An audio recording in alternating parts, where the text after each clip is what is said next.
वस्सलातु वस्सलामु अला रसूलिहिल करीम अम्मा बाद क़ाल अल्लाहु तबारक व तआला फ़िल क़ुरानिल अज़ीम वल फ़ुरक़ानिल हमीद औज़ु बिल्लाहि मिनश शैतानिर रजीम बिस्मिल्लाहिर रहमानिर रहीम वमा अर्सलनाका इल्ला रहमतल लिल आलमीन सदक़ल्लाहु मौलानाल अज़ीम व सदक़ रसूलुन नबियुल अमीनुल मतीनुल करीम व नहनु अला ज़ालिका लमिनश शाहिदीन वश शाकिरीन वल्हम्दुलिल्लाहि रब्बिल आलमीन। हज़रात, आइए हम सब मिल करके सबसे पहले अपने आका सल्लल्लाहु अलैहि वसल्लम की बारगाह गुहरबार में मोहब्बत के साथ दुरूद पाक का नज़राना पेश करें। अल्लाहुम्मा सल्ली अला सय्यिदना मौलाना मुहम्मदिन व आलिहि व असहाबी बारिक वसल्लम। एक सवाल आया है, एक औरत छत पर जा रही थी, अभी वो सीढ़ी पे थी कि उसके शौहर को किसी बात पर गुस्सा आ गया बहुत ज्यादा। उसने बीवी से कहा, अगर तू पानी का गिलास उसके हाथ में था, पानी लेके ऊपर गई तो भी तुझको तिलाक, पानी लेके नीचे आई तो भी तुझको तिलाक, पानी लेके खड़ी रही तो भी तुझको तिलाक, पानी फेंक दिया जमीन पर तो भी तुझको तिलाक। उस औरत को बचाना और इंशाअल्लाह आप लोग बैठिए इत्मीनान से, वो कैसे बचती है आप जरा दिमाग लगाइए। नारे तकबीर, नारे रिसालत, उलमाए अहले सुन्नत, भाई कारी मोहम्मद अली फैजी, नारे तकबीर, नारे रिसालत, मरहबा। और इसका जवाब इसी मजमे में दिया जाएगा, बाद में इसका जवाब आप लोग नहीं पाओगे। एक बार और दुरूद पाक का नजराना आइए आका सल्लल्लाहु ताला अलैहि वसल्लम की बारगाह में पेश करें। अल्लाहुम्मा सल्ली अला सय्यिदना व शफीना नबीना करीबना मौलाना मुहम्मदिन व बारिक वसल्लिम सल्लु अलैहि सलातन व सलामन अलैका या रसूलल्लाह सल्लल्लाहु ताला अलैहि वसल्लम। अल्लाह ही जानता है रुतबा मेरे नबी का, अल्लाह ही जानता है रुतबा मेरे नबी का, रूहुल अमीन चूमे तलवा मेरे नबी का। बेशक वो जन्नती है, बेशक वो जन्नती है, जाकर के जिसने देखा रौज़ा मेरे नबी का। और हिंदुस्तान में जिसको मिली इश्क की इमामत, अहमद रजा है ऐसा सैदा मेरे नबी का। तलवार फेंका फौरन कदमों पे रख दिया सर, तलवार फेंका फौरन कदमों पे रख दिया सर, देखा उमर ने जिस दम चेहरा मेरे नबी का। बू जहल की ये किस्मत, बू जहल की ये किस्मत दोज़ख थी यार, वरना कंकर ने भी पढ़ा है कलमा मेरे नबी का, कंकर ने भी पढ़ा है कलमा मेरे नबी का। माशाअल्लाह। हज़रात, मैंने जिस आयत मुक़द्दसा की तिलावत की है, इंशाअल्लाह अभी थोड़ी देर में मैं उस पे कुछ अर्ज करना चाहूँगा। आपसे पहले मैं एक बात बता दूँ, आप लोगों ने हजरत सुल्तान महमूद गजनवी अलैहिर्रहमा का नाम सुना होगा। यो मर्द मुजाहिद है जिसका नाम तारीख इस्लाम में सुनहरे हरफों से लिखा हुआ है। दरबार लगा हुआ है मजमा, बड़े बड़े मशाइख़ अज़ाम, उलमाए किराम, वज़ीर, सारे दरबारी जलवागर। बादशाह महमूद गजनवी ने पूछा, ऐ मुअज़्ज़ज़ दरबार में बैठने वाले उलमा और मशाइख़,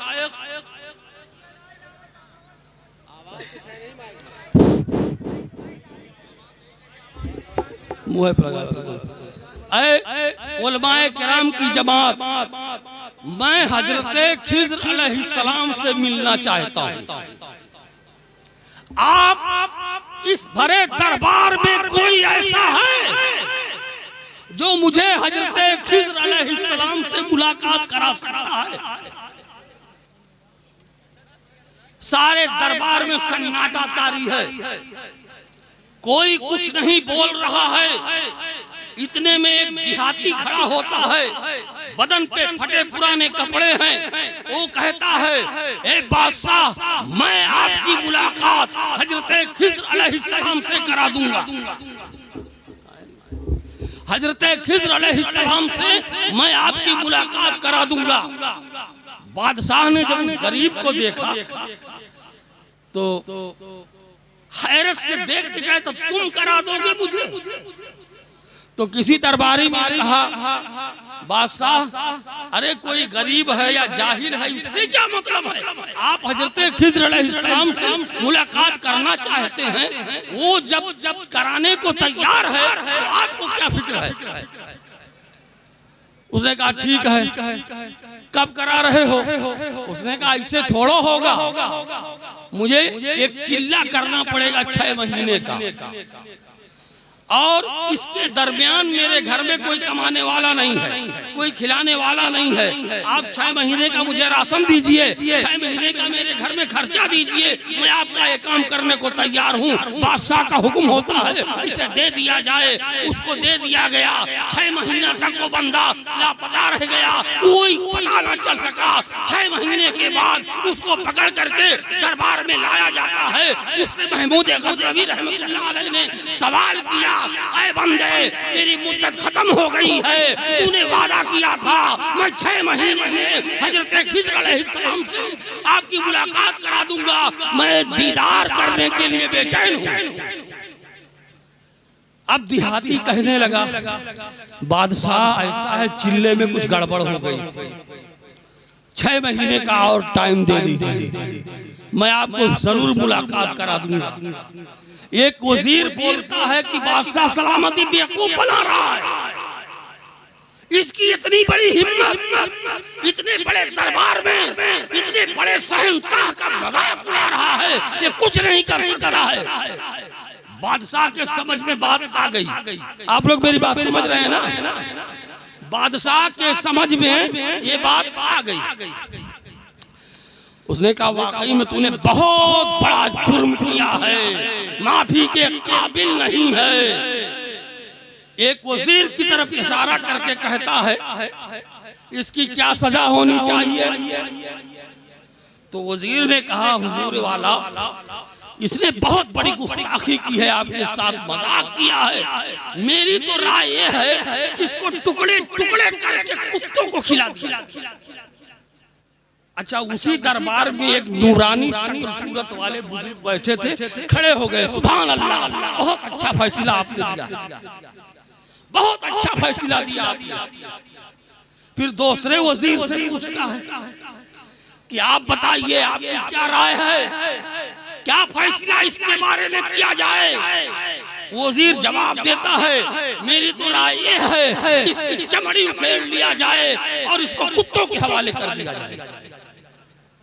फिर वो बुजुर्ग खड़े हुए, सुभान अल्लाह, बहुत अच्छा फैसला तुमने किया।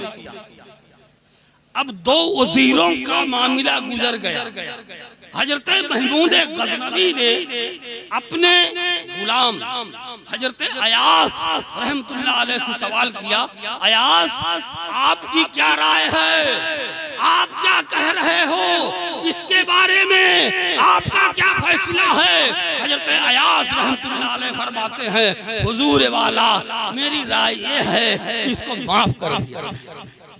गरीब हुकूमत का खजाना गरीबों के लिए है, किसी हीले से किसी बहाने से अगर ये थोड़ा गल्ला अपने घर में ले लिया तो हुजूर वाला इसमें कोई बहुत बड़ी बात नहीं है, इसको माफ कर दो। वो बुजुर्ग खड़े हुए, सुभान अल्लाह, बहुत अच्छा फैसला आपने दिया। अब महमूद गज़नवी उस बुजुर्ग की तरफ तवज्जो देते हैं कि जनाब आप हैं कौन, इसने फैसला दिया इसकी बोटी बोटी काट दी जाए। आपने कहा फैसला हुआ, इसने कहा इसकी चमड़ी उधेड़ ली जाए, कुत्तों के हवाले कर दिया जाए। आपने कहा बहुत अच्छा फैसला है, और अयास कह रहे हैं इसे माफ कर दिया जाए। आप कह रहे हो बहुत अच्छा फैसला है। अच्छा है, कौन फैसला अच्छा है आपकी नजर में, आप बताइए। सभी फैसला अच्छा, ये भी अच्छा, ये भी अच्छा, तो बुरा कौन है। तो वो बुजुर्ग खड़े हुए, गौर से सुनिएगा, बुजुर्ग खड़े हुए कि बताता हूं मैं कौन फैसला क्यों अच्छा है।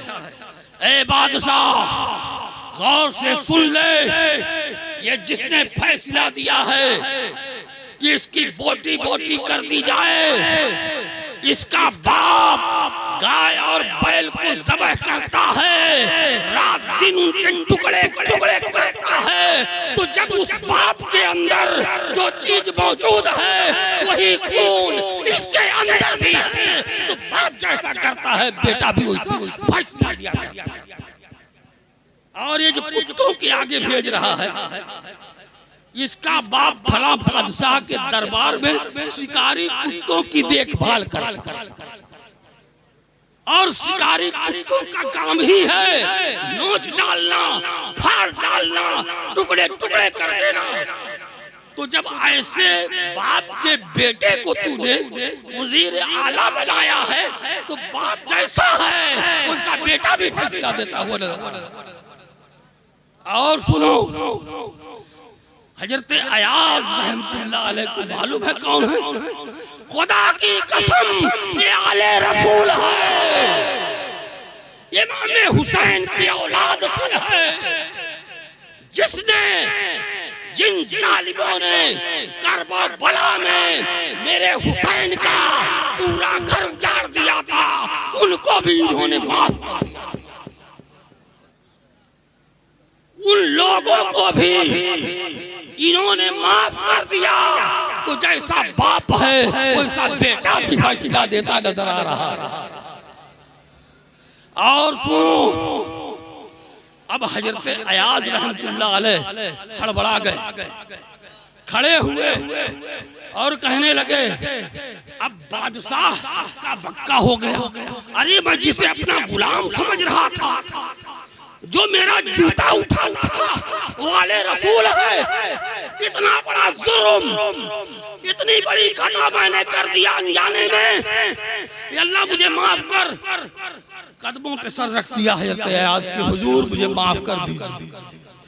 हजरत अयाज फरमाते हैं, ये बात है तो सुन ले बादशाह, इन्होंने मेरा राज खोल दिया है, इन्होंने मेरा राज फाश कर दिया है, मैं भी इनका राज खोल देता हूँ। यही हजरत खिज़र जो तेरे दरबार में बैठे हुए हैं, यही हजरत खिज़र हैं। तुमने मेरा राज खोल दिया तो मैं इनका भी राज खोल दूंगा।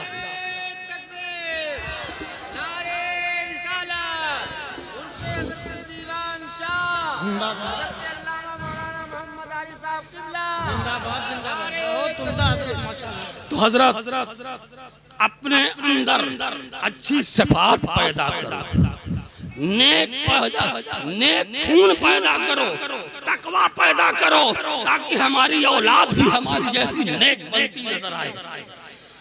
आपको मैं बताऊं, ये ताजदार मदीना कॉन्फ्रेंस है, आपको मैं बताता हूं, हजरत दीवान शाह रहमतुल्लाह ताला अलैह का उनसे बाबरकत भी है।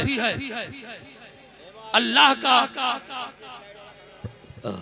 कहाँ बाबू लाइट वाले, उठिएगा नहीं, लाइट वाले भाई साहब, अगर मेरी आवाज आप सुन रहे हो तो जल्दी से अपना काम कर दें। अभी 1 मिनट में लाइट चालू हो जाएगी, आप लोग गौर से सुनिए। अल्लाह के रसूल सल्लल्लाहु ताला अलैहि वसल्लम का उम्मते मुस्लिमा जुनैद साहब कहाँ है भाई? बहुत बड़ा एहसान है कि जिसने हमें आका सल्लल्लाहु ताला अलैहि वसल्लम की उम्मत में अल्लाह ने हमको पैदा फरमाया। मेरे आका की शान क्या है, मेरे आका का मुकाम क्या है, मेरे आका का मर्तबा क्या हुआ करता है, मैं आपको बताता चलूं।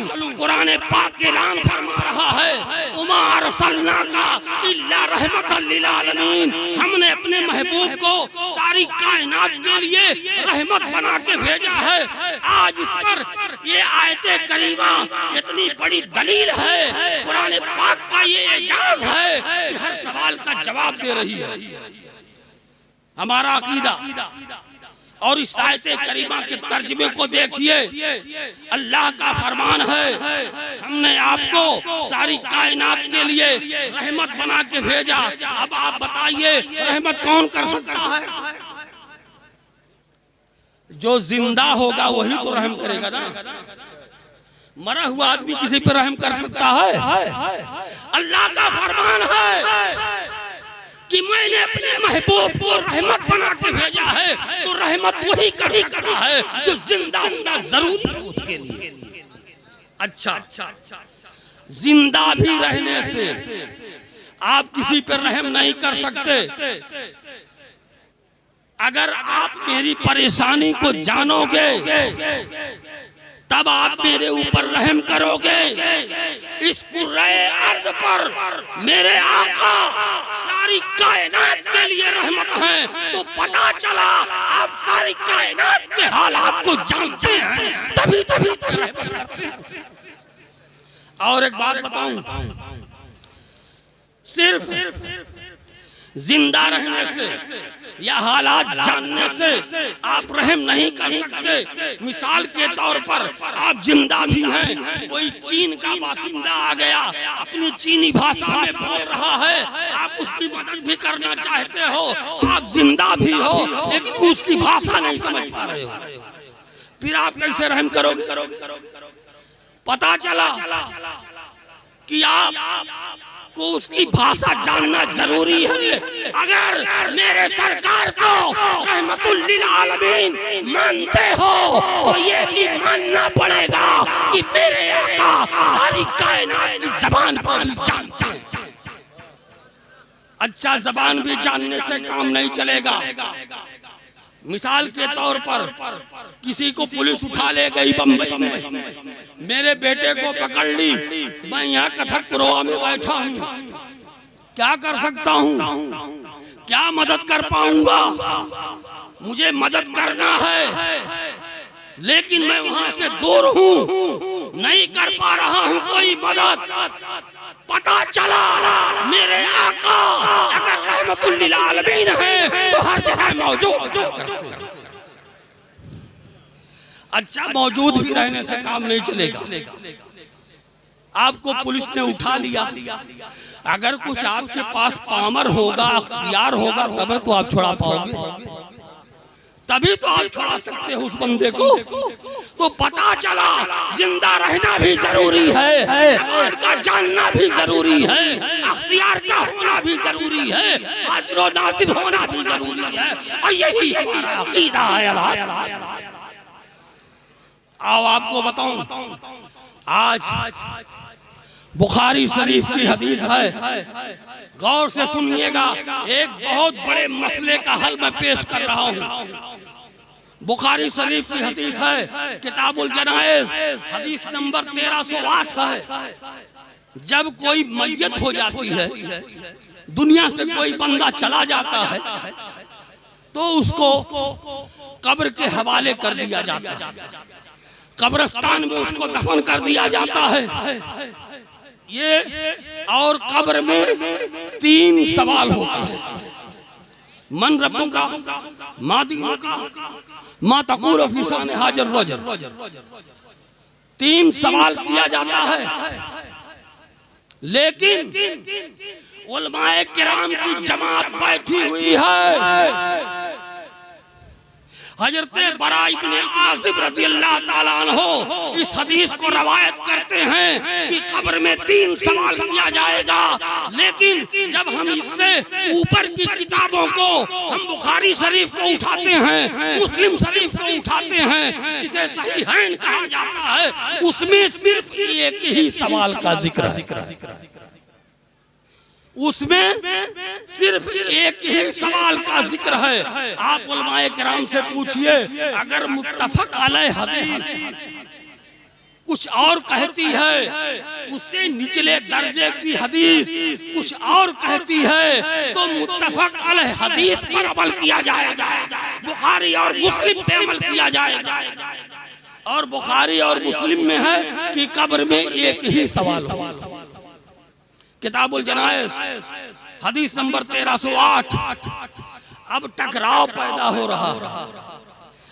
ये सुनने अबू दाऊद की हदीस है जिसमें 3 सवाल का जिक्र है, बेहकी में है, मुस्नद इमाम हम्बल में है, और छोटी जो निचले दर्जे की हदीस की किताबें हैं उनमें 3 सवाल दर्ज है। लेकिन बुखारी शरीफ में, बुखारी शरीफ के जो इमाम हैं, सबसे बड़े इमाम हैं, इमाम मुस्लिम बड़े इमाम हैं, उन किताबों में सिर्फ एक ही सवाल दर्ज है कि एक ही सवाल होगा। हजरत अनस बिन मालिक रज़ी अल्लाह ताला अन्हु फरमाते हैं, हदीस पाक से बात फरमाइए, हजरत अनस बिन मालिक फरमाते हैं, इन्नल अब्दा वयदा फी क़ब्रिही, जब बंदे को कब्र में लेटा दिया जाता है,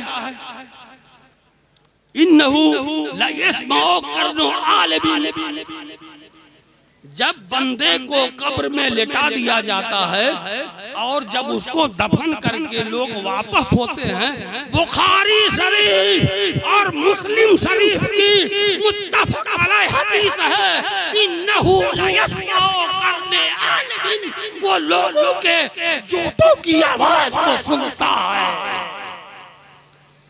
बताओ, जब एक आम मैयत, एक हमारे घर की मैयत, एक गुनहगार मैयत जूतों की आवाज को सुनती है, तो बता दो क्या अल्लाह वाले आपकी आवाज को नहीं सुनते?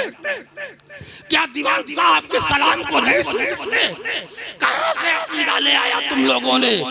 बुखारी शरीफ, मुस्लिम शरीफ इस बात पर ऐलान कर रही है कि मुर्दा लोगों के जूतों की आवाज को सुनता है, तो अल्लाह वाला भला कैसे आपके सलाम को नहीं सुनेगा? अल्लाह वाला कैसे भला आपकी मुराद, आप जो मांगोगे, आप जो हाजिरी दोगे, वो कैसे नहीं सुनेगा? अकीदा गढ़ लिया गया, हराम है, बुजुर्ग के पास जाना नाजायज है, जबकि मेरे आका का हुक्म है कि एक आम मैयत वो जूते की आवाज को सुनती। अच्छा चलिए, कब्र में सवाल होगा, माँ मन रब्बुका, तेरा रब कौन है? दूसरा सवाल होगा मा दीनुका, और तीसरा सवाल है आता हो मलकाने यू कदाने यकूलाने मा कुंता तकुलो फी हक़्क़े हाजर रजुले मुहम्मदा। ये बंदे, 2 फरिश्ते आएंगे, मुर्दे को उठाया जाएगा, उसके अंदर जान डाली जाएगी, उससे सवाल किया जाएगा, मा कुंता तकुलो फी हक़्क़े हाजर रजुले मुहम्मदा। मुहद्दिसीन किराम फरमाते हैं, इमाम हजर अस्कलानी फरमाते हैं, अल्लामा ऐनी फरमाते हैं कि उस वक्त मुर्दे के कब्र में मेरे आका सल्लल्लाहु अलैहि वसल्लम का चेहरा अनवर दिखा दिया जाएगा, आका का चेहरा दिखाया जाएगा और पूछा जाएगा, बता इनके बारे में दुनिया में तू क्या कहता था? बताइए।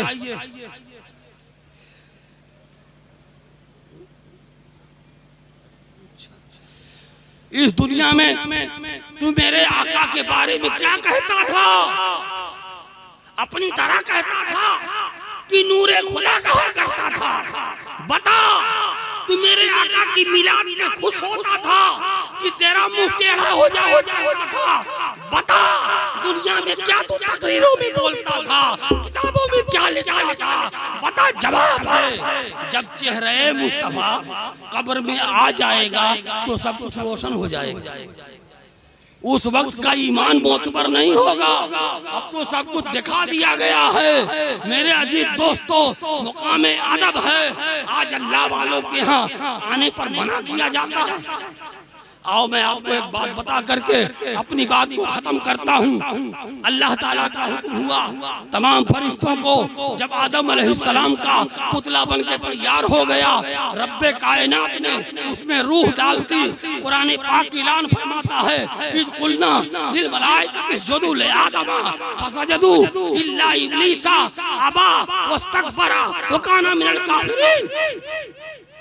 मेरे रब का हुक्म होता है, सारे फरिश्तों मेरे आदम का सजदा करो।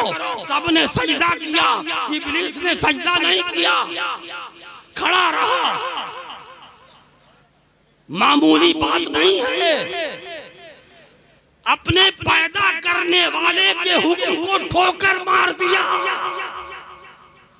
रब्बुल आलमीन के हुक्म को टाल दिया, सरकशी कर दिया, अकड़ा खड़ा रहा। अब बताइए, आपने यही सुना है उलमाए किराम की ज़बानी कि अल्लाह ने आदम का सजदा ना करने की वजह से इब्लीस को अपनी बारगाह से निकाल दिया। नहीं निकाला, आदम का सजदा नहीं किया, अल्लाह के हुक्म को ठुकरा दिया। लेकिन अभी भी मेरे परवरदिगार ने इब्लीस को अपने रहमत से नहीं भगाया। पूछा उससे, ये इब्लीस, तूने मेरे आदम को क्यों नहीं सजदा किया? अच्छा एक बात बताइए, अगर इब्लीस ये कह देता, ये परवरदिगार यार मुझसे बड़ी भारी गलती हो गई, भूल हो गई, माफ कर दे, अब से मैं सजदा करना चाहता हूँ, तो मेरा दिल कहता है कि परवरदिगार यार मुझे माफ भी कर दे।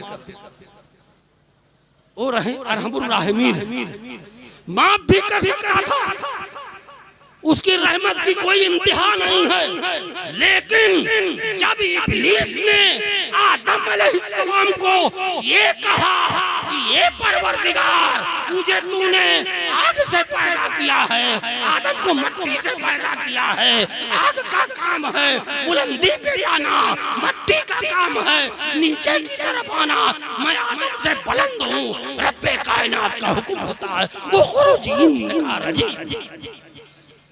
तूने मेरे हद तक बात थी तो चल सकती थी, तूने मेरा हुक्म नहीं माना था, मैं तुझे माफ कर देता था।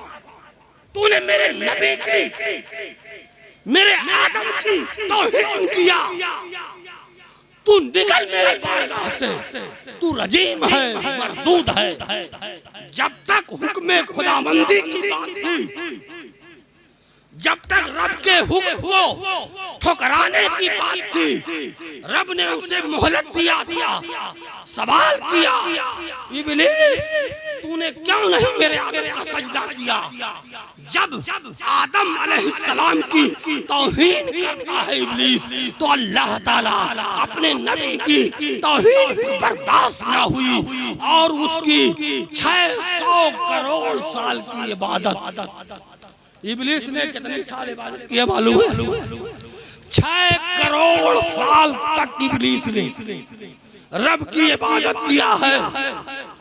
इतनी इबादत किया, इतनी इबादत किया कि जमीन से पहले आसमान पर, वहां से होते होते 7वें आसमान पर, यहाँ तक कि फरिश्तों का उस्ताद बन गया।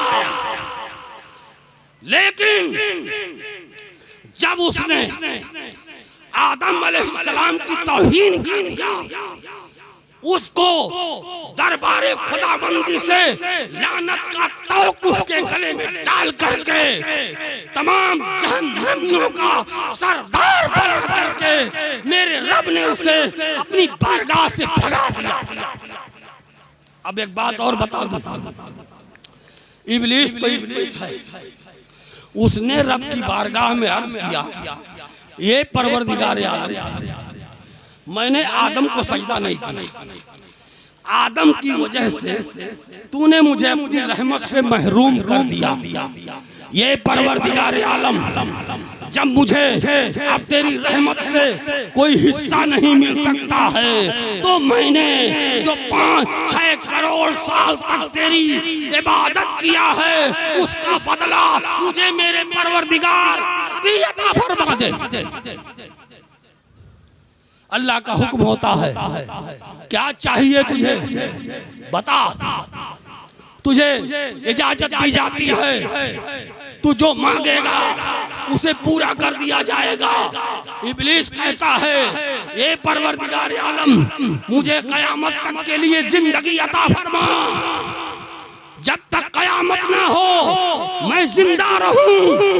रब का हुक्म होता है, मंजूर किया गया, दूसरी मांग करता है, ये मेरे परवरदिगार मुझे ये ताकत ताकत अता फरमा दे कि मैं आदम की औलाद को दाएं से बहकाऊं, बाएं से बहकाऊं, आगे से बहकाऊं, पीछे से बहकाऊं, मुझे पावर अता कर दे। रब का हुक्म होता है, मंजूर है।